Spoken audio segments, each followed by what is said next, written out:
I don't have a lot to say about Jujutsu Kaisen other than it's one of the most exciting shonen battle series I've seen in a long time. I enjoyed Demon Slayer, but this really blows it out of the water in terms of being that special anime I'm looking for.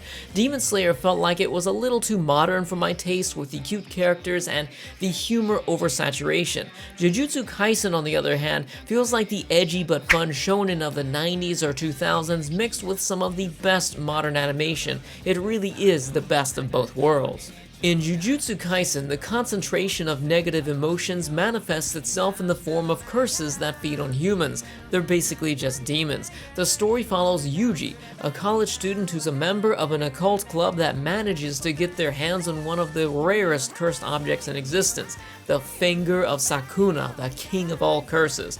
Upon unraveling its protective seal, the finger immediately draws several powerful curses towards its position, putting Yuji's friends at risk. Yuji's only option is to eat the cursed finger in order to gain the necessary power to defeat these grotesque monsters. However, Yuji bites off more than he can chew when Sukuna takes over his body.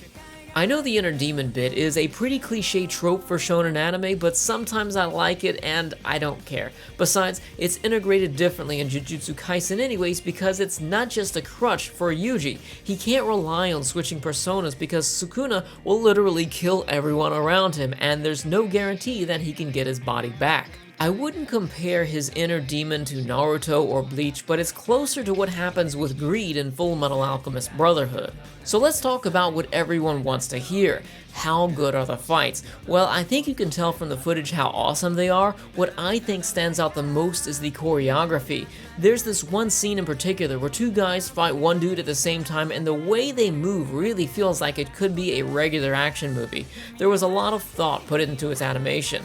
I also love the particle effects, like people being thrown through buildings and all the concrete flying. I think the way they display aura here is also unique because of its pitch black paintbrush outlines. It truly makes everything pop. I think their powers are also unique as well. You have one girl using a hammer and nails, another guy making shadow puppets with his hands in order to form Beast with his cursed energy to fight independently alongside him. They even have cursed body parts. Some characters concentrate their cursed energy into a specific body part, which renders it completely useless unless they're kicking ass. I appreciated how everyone's special abilities have their own set of rules. Everyone appears to have strengths and weaknesses with their powers, and more importantly, it doesn't take numerous episodes to explain. We kinda just learn everything gradually, and I think it works. I really don't like long-winded power talks. Although I could probably make a 10-minute video just on the fights alone, I don't want to show all of the most exciting clips in this review. Let's move on to some of the areas of improvement.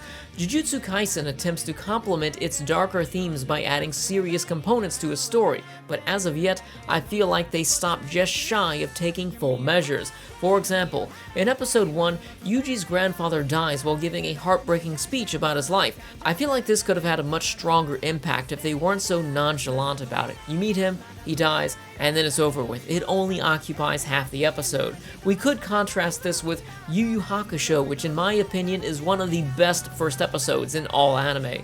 Although Hakusho is an action-packed series, it didn't need to amaze its audience with fights in episode 1. The entire episode is focused on characterization, and for that reason, it really stood out as being more mature. This episode forever changed the potential of shonen battle series because for the first time, we have a down-to-earth protagonist. I felt like that's what they were going for in Jujutsu Kaisen, but they could have done much better if they put more of an effort into displaying what Yuji's grandfather meant to him. Having said that, I think they were damned if they did and damned if they didn't, because what really sells anime now is having a flashy first episode. Now, I'll admit, that's honestly a minor gripe. My biggest complaint is how they executed the Junpei mini-arc. Junpei was a really troubled guy. I appreciated how Yuji reached out to him almost as a mentor and spent time in his place, even introducing us to his mom. I don't want to say too much and spoil some of my favorite story elements, so I'll keep it brief. The way this arc played out gave me the impression that it could have been a much better version of Chapter Black from Yu Yu Hakusho, considering he was also influenced by the villain at the time. Although they achieved their goal of leaving me emotionally conflicted, I felt like they were on the cusp of something amazing and then dropped the ball. This issue is further exacerbated by how they used their time in the second half of Season 1. I felt like they wasted time with mundane dialogue and the introduction of tertiary characters with no interesting personalities or backstories. Although these characters may be more prominent in later seasons, I was honestly bored watching them. It felt like I was on the losing end of a bad trade-off, especially considering the first half already introduced us to more than enough characters. This may be harsh, but for an anime that's as cliche as this, I'd hope they would be inspired by some of the best that shonen anime has to offer. Just a few good examples would be Rurouni Kenshin, Bleach, and Yu Yu Hakusho. All of these anime introduced a small number of characters in its first arc and took time to develop them before introducing us to more reoccurring characters. Kaisen, on the other hand, just pours buckets of characters into our lap and moves on hoping that their personality archetype will be enough to keep us intrigued. Luckily for them, they got me hooked no matter what they do because the fights are that good. Overall, I give Jujutsu Kaisen Season 1 a 7.5 out of 10. Although I weigh my enjoyment of this type of anime primarily on its fights, I felt like I was teased into believing the story would be much more complex than it actually is. If you love action anime, then this is a definite must-watch, even if it's just for the fights alone. As of now, there is no word on the second season, but I will continue to follow this anime as I look forward to seeing more. As for my recommendations, I recommend Yu Yu Hakusho, though everyone has probably already seen it. Its fights can be a bit long-winded at times, but there are few shonen series that can incorporate this level of action and serious storytelling together.